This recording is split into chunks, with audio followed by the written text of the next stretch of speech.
સદગુરુ મહારાજની જય. સત્ય સનાતન સતી ધર્મની.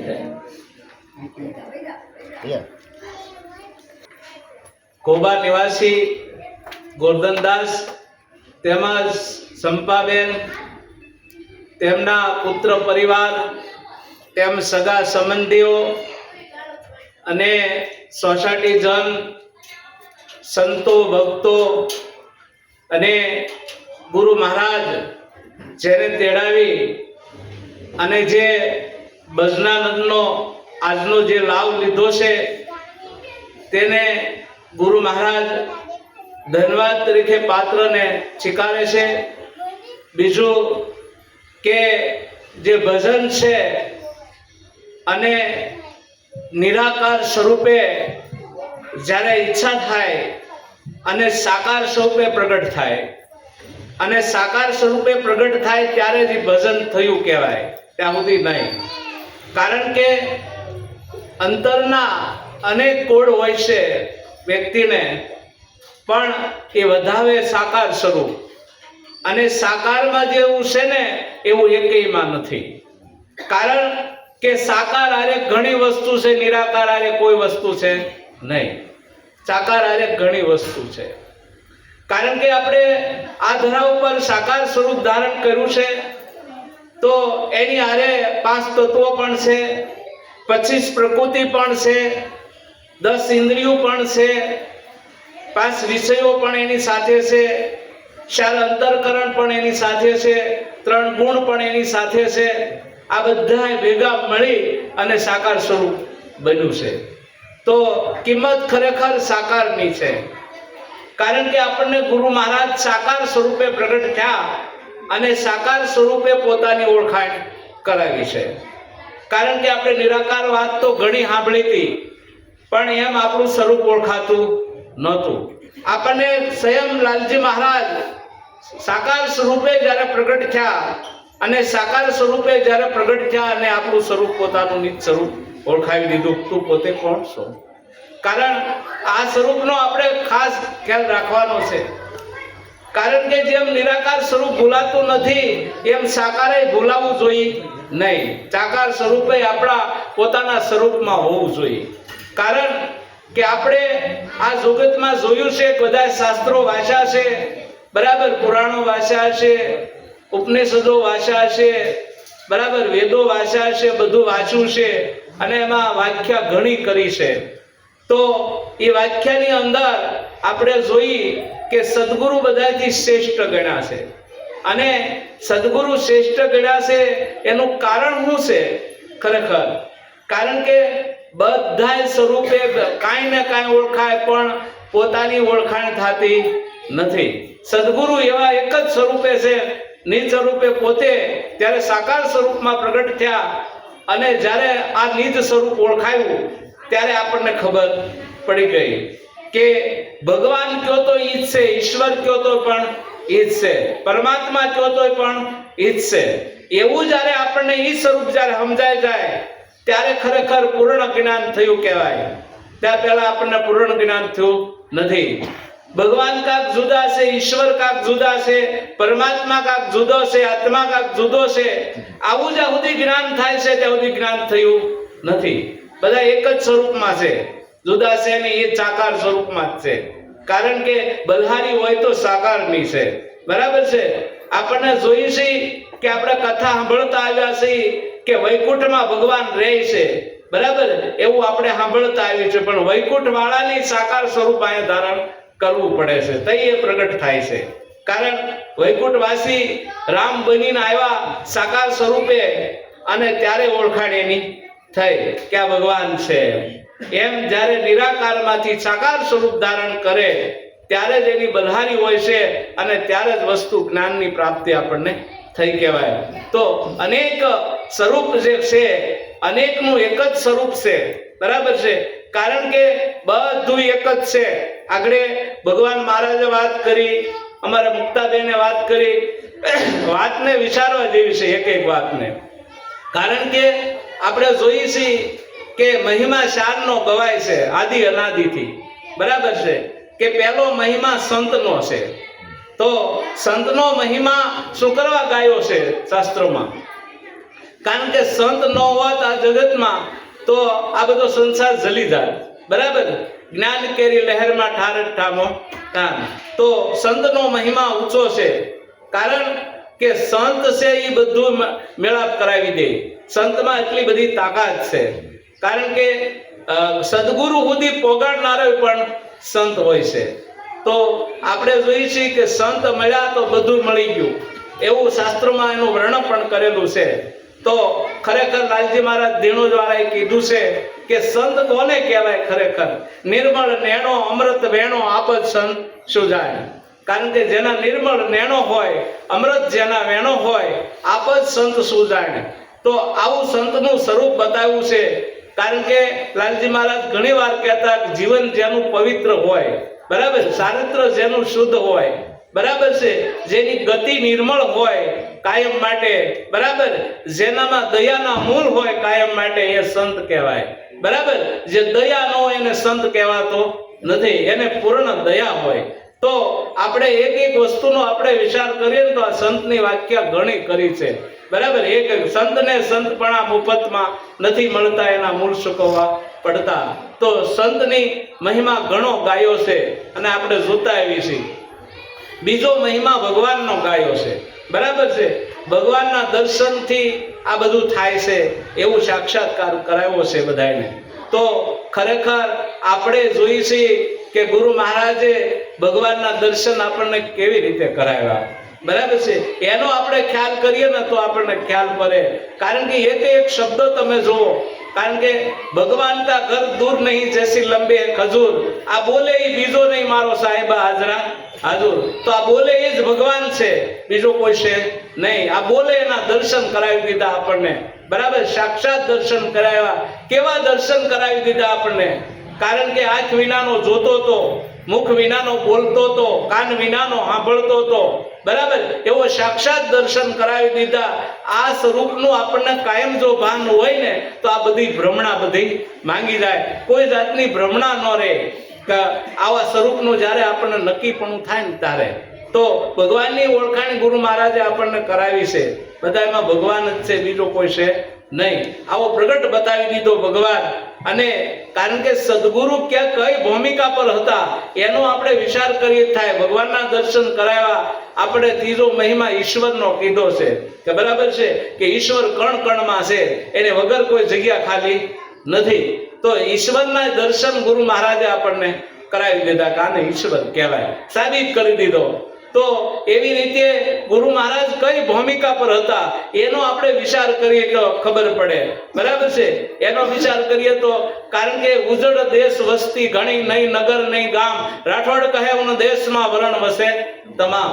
તો ઉજળ દેશ હતો. આપણે ગુરુ મહારાજના દેશમાં ગયા ને ઉજળ દેશ હતો, ત્યાં કોઈ વસ્તુ હતી નહીં, એને તોલે જ નહોતું કોઈ. ઉજળ દેશમાં આપણે ગયા તો આપણને ખબર પડી કે તન મન ધન શીશ કુરબાન કરી દીધા અને ઉજળ દેશમાં આપણે ગયા. ત્યારે આપણું સ્વરૂપ ત્યાં હતું અને એક સ્વરૂપે બે હતા ગુરુ મહારાજને. આપણે બે એક જ સ્વરૂપે હતા, જુદા સ્વરૂપે હતા નહીં. એકાકાર કરી દીધો. અને એ સ્વરૂપનું જ્યારે આપણને નક્કીપણું થાય ત્યારે આ બધી ભ્રમણા બધી ભાંગી જાય. પછી કોઈ જાતની ભ્રમણા રહેતી નથી. એક એક ભ્રમણા ભાંગી જાય, પછી ભ્રમણા ન રહે કોઈ દી. પણ ક્યારે આ વસ્તુ થાય કે આપણું સ્વરૂપ આપણે જેમ આગળ મુક્તાબેને કીધું ને, તાલાવેલી પૂરી લાગવી જોઈએ. જ્યાં સુધી આપણી પોતાની તાલાવેલ ન લાગે ને, આગળ વાત કરીને લાલજી મહારાજ કે ઘૂસકે રોયા, બરાબર છે. તો આપણે જોઈએ છીએ કે એને કેટલી તાલાવેલ લાગી છે, બરાબર છે. આપણને ભલે પહેલા બોધ લેવાઈ જતી તાલાવેલ ન લાગી હોય, પણ પછી લીધા પછી લાગવી જોઈએ ને, તોય ઘણું થઈ જાય.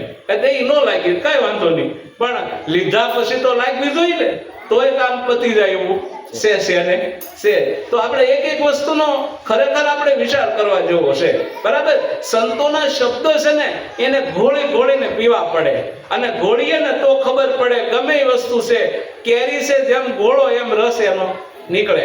એમ આપણા જીવનની અંદર, કારણ કે આ ગુરુ મહારાજે એવો સત્સંગ રસ રેડ્યો છે, એને ઘોળી ઘોળીને પીવો પડે. એક એક શબ્દનો આપણે વિચાર કરવો પડે, અને વિચાર કરીએ ને તો જ આપણી આમાં દશ ઉજેવું છે. તો જેમ જેમ આપણે ઘોળશું આ રસને, એમ એમ આપણે દશ ઉતરી જાય કે આ વસ્તુ સંત શું કહેવા માંગે છે. એક એક વસ્તુનો આપણે વિચાર કરીએ ને તો આપણને ખબર પડે, નહીતર આમાં કોઈ વાતે મેળ પડશે નહીં. બરાબર છે? બધું વિચાર આપણે કરવાનો છે. અને આપણે જોઈએ છીએ તન મન ધન શીશ કુરબાન કરી દીધા હોય પછી કાંઈ વસ્તુ રે આપણા સ્વરૂપ સિવાય? કોઈ વસ્તુ રે ખરી? કાંઈ રે આપ સિવાય કાંઈ છે? બીજું કાંઈ છે નહીં. પણ એનું કારણ શું છે કે જેમ આ મુક્તાબેને કીધું ને, તાલાવેલી લાગી નથી. જો આપણી તાલાવેલી લાગી જાય ને આપણા સ્વરૂપની, તો આ બધું કાંઈ છે નહીં નહીં ને નહીં. કોઈ વસ્તુ એને તોલે જ નથી, કારણ કે કોઈ વસ્તુ તોલે એને ન આવે. તો એવી વસ્તુ છે ને એનો આપણે ખરેખર વિચાર કરીએ ને તો આપણને ખ્યાલ પડે કે આ વસ્તુ કેવી છે. બરાબર છે?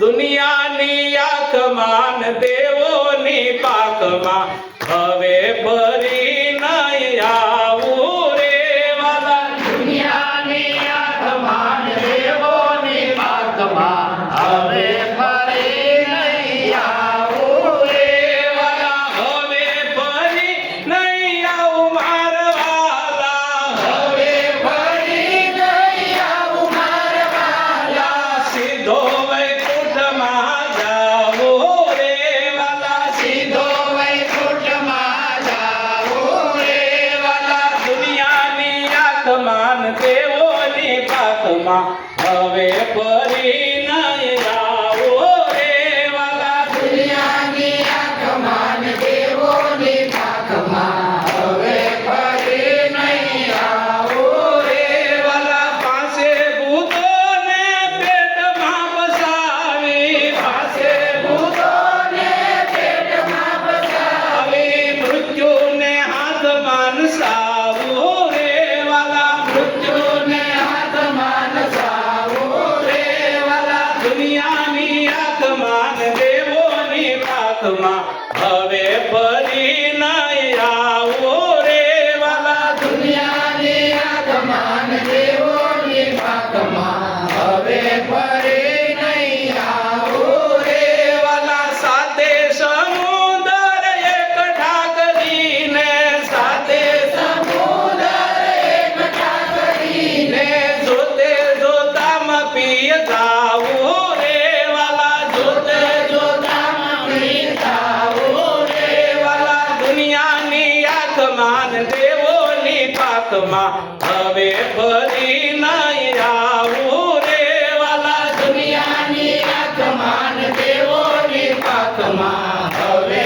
ફરી નહીં આવું રે વાલા. માયાને જ્ઞાન રૂપી દોરડે બાંધીને, માયાને જ્ઞાનરૂપી દોરડે બાંધીને, કલેશાને કોળિયામાં ખાવું રે વાલા. કલેશને કોળિયામાં ખાવું રે વાલા. દુનિયાની આંખમાં ને દેવોની પાકમાં હવે ફરી નહીં આવું રે વાલા. દુનિયાની આંખમાં ને દેવોની પાકમાં હવે ફરી નહીં આવું રે વાલા. શંકર કહે યાદ મેલી આ દેહને, શંકર કહે દેવી આ દેહને, જાહેરમાં ઢોલ ટીપાવું રે વાલા. જાહેરમાં ઢોલ ટીપાવું રે વાલા. દુનિયાની આંખમાં ને દેવોની પાકમાં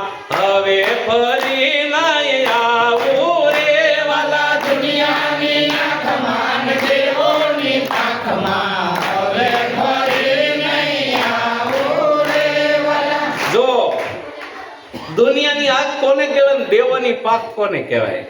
કારણ કે આ સંતે જે ભજન લખ્યું છે એને તો બહુ વિચારીને લખ્યું હોય બધું. બરાબર? એને ગુરુ મહારાજની પ્રેરણા થઈ હોય, બરાબર, એવી તાલાવેલી ગુરુ મહારાજ ઉપર લાગી હોય ત્યારે એને શબ્દ લખ્યા હોય. પણ એનો વિચાર આપણે કર્યો, દુનિયાની આંખ કોને કહેવાય, દેવોની પાક કોને કહેવાય? બરાબર છે? કારણ કે આપણથી કોઈ જુદું છે નહીં. કારણ કે દુનિયાની આંખમાં આપણે આવી જઈએ ને, બરાબર, પાછું હતું એમનું થઈ જાય. એટલે આ દુનિયાની આંખ, બરાબર છે? કારણ કે આપણે ઓલા કરે એમ આપણે મળીએ, કરવા, એટલે આ દુનિયાની આગ. અને દેવોની પાક, એક જ પાક દેવોની છે, બરાબર છે. કારણ કે સૂર્ય અને ચંદ્ર ખરેખર આપણી આંખમાં ચંદ્ર અને સૂર્ય બે દેવો છે, બરાબર છે. તો એક એક વિચાર કરીએ આપણે. કાનનો દેવ કોણ છે? બરાબર છે, અરુણ દેવ. નાકનો દેવ વરુણ દેવ, બરાબર છે. મુખનો દેવ કુબેર દેવ છે. આ બધા જુઓ. હાથનો દેવ ઇન્દ્ર છે, પગનો દેવ ઉપેન્દ્ર છે, બરાબર. હૃદયનો દેવ નારાયણ છે, આ કંઠનો નીલકંઠ દેવ છે. આ બધા એક એક બેઠા છે દેવો, બરાબર. દુનિયાની હાથમાં દેવોની પાખમાં હવે આવું નહીં. દેહ જ નો ધારણ કરવું એટલે આવવામાં નહીં, ક્યાંય ન આવવું કે હવે આવા પાછો ન પડવું કે ક્યાંય. જો આવું સ્વરૂપ એનું નક્કી કરી લીધું હોય ને તો આ કોઈ પાછો પડે કરો. દુનિયાની હાથમાં દેવોની પાકમાં હવે ફરી ન આવું, હવે ફરી ન આવું મારા વાલા, સીધો વૈકુંઠમાં જાવું કે, બરાબર. વૈકુંઠ એટલે પોતાનું ધામ છે, બરાબર. આ દેહ એ કે બસ કૂટવાનું છે, કાંઈ છે નહીં, પછી કાંઈ હાથમાં આવ્યું પણ નથી. ગમે અહીંયા જાઓ તમે, બરાબર છે. તો એવું આપણને સાક્ષાત વૈકુંઠ દેખાડી દીધું, પોતાનું ધામ, બરાબર. અને પોતાના ધામમાં ગુરુ મહારાજે પોગાડી દીધો. પછી સંશય હોવો જોઈએ નહીં. કોઈ જાતનો સંશય હોય તો મેળ પડે ખરો, કોઈ કાળે સંશય ન થાય, બરાબર. એક રાણીબા હતા ને, રાણીબા એ રોટલી બનાવતા હતા. રોટલી બનાવતા હતા ને તેને કરેટ થયો. કરેટ થયો એટલે રાણીબા વિચાર કરેટ થવા મળ્યો. રોટલી વણે એટલે કરેટ થાય. હવે રાણીબાએ વિચાર કર્યો કે હવે શું કરવું. એટલે રાજાને બોલાવ્યા અને રાજા આવ્યા એટલે કીધું ભાઈ બોલો એ કે મને કરેટ થાય છે કે. એટલે રાજા તો બધું નક્કી કરે એમ હાવ એમ નો લોલેલો રાખે. કે ભાઈ ઉભા રહો, કરેટ થાય છે? તો કે હા કરેટ થાય છે મને સીધો. તો કે ભાઈ તો કે દાસીને બોલાવો, બરાબર. દાસીને કે રોટલી બાળી કે, બરાબર. એટલે એની પાટલી, એનું વેવણું અને એનો એ લોટ અને રોટલી ચાલુ કરી રોટલી પૂછું દાસીને રાજાએ કે તમને કરેટ થાય છે? તો કે મને કરેટ નથી થતો કે. રાણી કે ફરી વાર પાછા ગયો તો પાછો લીધો એટલે તરત કરેટ થયો પાછો. કે હાલું કોને કહેવા જવું, બરાબર. દાસીને કરેટ થતો નથી, રાણીને કરેટ આવે છે તરત. ધોજાયું સાહેબ એટલો કરેટ. હવે કે ભારે કરી આનો રસ્તો શું કરવો કે. એટલે રાજા બધા બુદ્ધિશાળી વ્યક્તિ હોય ને રાજમાં, એને બધાને બોલાવ્યા, મંત્રીઓને. આવીને કે ભાઈ અમારે આ રાણીબાને કે કરેટ થાય છે. તો કે હા કરેટ થાય છે. તો કે કરેટ થાય છે? તો કે હા. તો કે બીજાને કોઈ રોટલી મૂકવાનું વણે તો બધું કખતરો કર્યો, એને નથી થતો, આને એકને જ થાય. તો કે આની એકને જ કરેટ થયો છે? તો કે હા આને એકને જ થાય છે. કે કરી ભારે કે હવે આનો નિવારણ રાજા સમજાવે કે તમને કાંક કરેટ કાંક શરીરમાં તકલીફ છે આમ તેમ. કે મને કોઈ જાતની તકલીફ નથી, કરેટ થાય એ પાકું છે રાજા. કારણ કે એ તો પછી કોઈ ન માને અને કોઈનું હાલે નહીં ત્યાં, અને એનો સાક્ષાત્કાર થાય ત્યાં સુધી મેળ પડે નહીં. તમે ગમે એટલો ઉપાય કરો. એટલે કરી ભારે એ કે હવે આનો ઉપાય ક્યાં કરવો કે આનો રસ્તો તો કાંઈક કરવો પડશે ને કે આ મેળ આવતો નથી, આનો કાંઈક રસ્તો તો કરવો પડે ને ગમે એ વસ્તુ. એટલે એને આગળ કામ વધાર્યું કે ભાઈ રાણીને કે તમે કયો ત્યાં જઈને તમારું, કારણ કે આ વસ્તુ નક્કી તો કરવી પડશે ને કે. તો કે ભાઈ ગુરુજીને પાસે જઈએ આશ્રમમાં, અને ગુરુજી શું કહે છે એ ઉપર તપાસ થાય. કારણ કે છેલ્લે તો ત્યાં જ આવે ખાતું, ગમે ત્યાંથી હોય, બરાબર. ત્યાં સિવાય છૂટકો આવે નહીં. હવે ગુરુ મહારાજના આશ્રમે ગયા અને ત્યાં રથ થંભાયો અને તરત ગુરુ મહારાજને ખબર પડી ગઈ કે કાંક થયું લાગે છે. આવડા ઓશિતામાં આવે એટલે ખબર પડી જાય ને, એને તરત ખબર પડી જાય કે આ છે ખરું આમાં કરેક્ટ થયો. કારણ એટલે ગુરુજી પૂછ્યું કે આવવાનું કારણ? તો કે ભાઈ કારણ એ છે કે અમારા રાણી કે રોટલી બનાવે એટલે કરેક્ટ થાય છે કે. ઘેન તો કે હા. તો કે બરાબર છે. તો કે ગુરુજી રાણીબા હાથ જોડી કહે છે ગુરુજી ખરેખર મને કરેક્ટ થાય છે. આ રાજા ભલે દાંત કાઢે પણ મને કરેક્ટ થાય છે. એવું છે? તો કે હા. તો કે બરાબર છે ગુરુજી કે. તો કે ભાઈ બીજા કોઈને રોટલી બનાવે તો કે હા દાસીને મોકલ્યા તો દાસીને જ કરેક્ટ થતો, બરાબર છે. હવે ગુરુજી કે એક કામ કરો, પાટલી વેવણું બધું અહીં લાવો, બરાબર છે. કારણ કે રાણીબા કે ગુરુજીને આપણે ઘરે આલો ને, તો કે ઘરે ન મને ખબર પડે, આશ્રમમાં જેવું હોય એવું ખબર પડી જાય, બરાબર. ગુરુજી આશ્રમમાં જાય ને તો ખબર પડી જાય, આપણે ઘરે બધું કરવું એમ ન હાવ થાય. એટલે કે બધું મગાવ્યું અને લોટ કર્યો તૈયાર, કે રાણીને કે કરો તૈયારી રોટલીની. હવે તૈયાર કરી કે હવે ને આને કરેટ લાગ્યો, કરેટ લાગ્યો એટલે તરત કે હા જો ગુરુજી કરેટ જ લાગે મને. કે પછી પાછા દાસીને બોલાવીને કીધું કે ભાઈ જોવો તો કે એને મેળ્યું તો નહીં મને કરેટ નથી લાગતો. ગુરુજી કે ભાઈ હવે અમારાથી લઈ એટલે ખબર પડે આશ્રમમાંથી, બરાબર કે આમાં નક્કી તો કરવું પડશે ને. ત્યારે લીધા આશ્રમમાંથી, જોયું તો કે ભાઈ કરેટ નથી લાગતો. ગુરુજી કે નથી લાગતો તો કે નહીં. તો કે રાણી કે હવે રોટલી બનાવો, હું ઊભો છું માથે. ગુરુજી ઊભા રાખ્યા તો તરત વણવા ગયા, કરેટ આવ્યો. કરેટ આવ્યો એટલે તરત કીધું જો મહારાજ કે મને કરેટ આવે જ છે. કે તો કે હેમાં આવે છે એ મને ખબર છે, તમે બધા આશ્રમમાં જોવો છો ને, કોઈને આમાં 10 ઉજી છે આ કરેટ હેનો છે એ કે, બરાબર. બધા ધંડી ગયા કે ભાઈ આમાં કરેટ હેનો આવે છે કયો. બધા કે કોઈ આમ થતું છે, કાંક વેવણામાં હશે, કાંક પાટલીમાં હશે, પણ 10 પૂછે નહીં, બરાબર. 10 તો કોને પૂછે, બરાબર છે, જેને પૂર્વ અનુભવ હોય ને એને 10 પૂછે. એટલે તરત ગુરુજી કીધું કરેટ હેનો આવે મને ખબર પડી ગઈ છે. કે એમ તો કે હા. અને રાણીબા તરત ઊભા થઈને હાથ જોડી કે ગુરુજી તમારે અત્યારે કહેવું જોઈએ, નગર આ મને આવ્યો હે નો કરેટ. તો કે ભાઈ આવ્યો છે એ મને ખબર છે, કે તમે જે કણ પહેર્યા છે ને એ પથ્થરના છે ને, આ પાટલી પથ્થરની બે હડે ને એટલે કરેટ આવે, બીજો કાંઈ વાંધો નથી. ગુરુજી પકડ્યો તો કરેટ જાય, નગરા જાય એવો છે નહીં. એમ આપણા જલમ મરણનો કરેટ હતો ને ખરેખરનો, આપણને એમ કે અહીંયા વાંચી અહીંયા જાય પણ કરેટ મળતો નહોતો, બરાબર. આ રાણી છે ને ખરેખર આ સુરતા છે ને એ રાણી છે, બરાબર. એને કરેટ બધેથી આવતો હતો પણ મેળ પડતો નહોતો. પણ એ કરેટ મટાડી કોને દીધો? સદગુરુએ મટાડી દીધો. અને ભવસાગર તારી દીદી સુરતાને કે હવે તું અહીંથી નીકળ, તારા પતિ સિવાય કોઈ છે નહીં. અને આવું જ્યારે સ્વરૂપ એને સમજાઈ ગયું, કારણ કે એવી રીતે, કારણ કે આ શબ્દ છે રાજા છે અને એનો બહુ આપણે ખરેખર વિચાર કરવાનો. શબ્દ સમજાય ક્યારે? જ્યારે સુરતા લાગે ને તારે શબ્દ સમજાય, ત્યાં પહેલા શબ્દ સમજાવવાનો નથી. આપણે અનેક ઉપાય કરીએ પણ મેળ પડે નહીં. એટલે ખરેખર જેને કરેટ આવ્યું છે, બરાબર છે, એટલે આપણને કોઈને જ્ઞાનનો કરેટ આવે, કોઈને સમજણનો કરેટ આવે, કોઈને સદઘટનાનો કરેટ આવે તો માની લીધો સદગુરુનો પ્રતાપ થઈ ગયો છે, બરાબર. એટલે તો આ કરેટ આવે, નકર આવે એકે આવે નહીં. એટલે એક વસ્તુનો આપણે વિચાર કરીએ તો ખબર પડે. બધે દેવ બેઠા છે, પાસે ભૂતોને પેટમાં પસાવી મૃત્યુને તો હું કે હાથમાં નસાવું, બરાબર. આપણને ગુરુ મહારાજે મૃત્યુને હાથમાં નસાવી લીધું કે મૃત્યુ ઉકાય છે નહીં. તારી બ્રહ્મણા હતી અને મૃત્યુને મટાડી દીધું, બરાબર. એક ઘડીકમાં તરત કહી દીધું તારે જન્મ મરણ છે નહીં. તો મૃત્યુ પણ આપણને ગુરુ મહારાજે તરત મટાવી દીધું.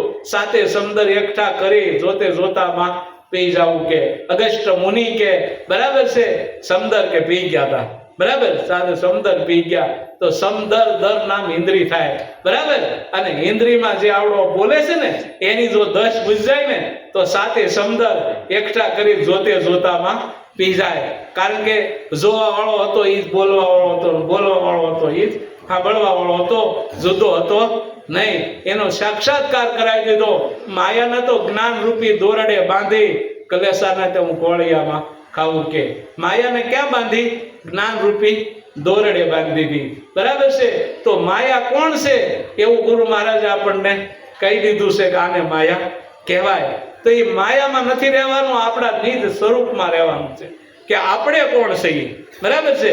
આ સ્વરૂપમાં જો રહીને તો આ બધી ભ્રમણા આપણી ભાંગી જાય. કોઈ જાતની ભ્રમણા રહેતી નથી. તો પોતાના સ્વરૂપમાં ખરેખર રહેવાનું છે અને રહીને પછી આ માથાકૂટ કાયમની જાય જાય ને જાય. માયા નડતી નથી, પણ આપણું જ્ઞાન આપણને હોય ને તો માયા નડતી નથી. નકર માયા હક લેવા દે હે નહીં. આપણું સ્વરૂપ ભૂલી ગયા એટલે માયા ઊભી જ છે. બરાબર. શંકર કહે આગ મેલી આ દેહને જાહેરમાં ડોલ ટીપાવું છું. બરાબર. આગ તરત મૂકી દીધી આ દેહને. બરાબર. કે તું અજર અમર ને અવિનાશી છે. જેમ હોળિકા બળી ગઈ અને પ્રહલાદને કાંઈ થયું નહીં. બરાબર. એમાં હોળિકા તો બાળી દેવાના 5 પછી ભેગા થઈ, પણ આ પ્રહલાદને કાંઈ થવાનું નથી. એવું સ્વરૂપ આપણને ખરેખર ગુરુ મહારાજે બતાવ્યું છે. આનો આપણે કાંઈ વિચાર કરીએ ને તો આપણને ખ્યાલ પડી જાય. એટલે આવો ગુરુ મહારાજનો મહિમા છે અને વિચાર આપણે સાકાર સ્વરૂપે કરવાનો છે ગુરુ મહારાજનો. બરાબર. કારણ કે આમ હામાં ખડા થઈ જવા જોઈએ ગુરુ મહારાજ, અને જ્ઞાન ન થાય એવું કોઈ દી હોય નહીં. થાય ને થાય. ગુરુ મહારાજના દર્શન થાય પલે પલે. બરાબર. એટલે જ્ઞાન મળે. તમારે ગથવા ન જવું પડે, જ્ઞાન પ્રગટ થાય સીધું. બરાબર. કારણ કોઈ પણ વસ્તુ છે આપણે જોઈ છીએ કે વાસણ ગમે એટલું કડક બનાવે તોય પાણી બહાર નીકળી જાય છે. એવી રીતે ખરેખર ગુરુ મહારાજ પ્રગટ થાય ને થાય. એમાં કોઈ શંકાને થાનક નથી. તો આવો ગુરુ મહારાજનો મહિમા છે. સમજીને આપણે બધાને આનંદ કરવો ને કરાવો. આવો જ આ મહિમા છે, બીજો કોઈ મહિમા છે નહીં. સદગુરુ મહારાજ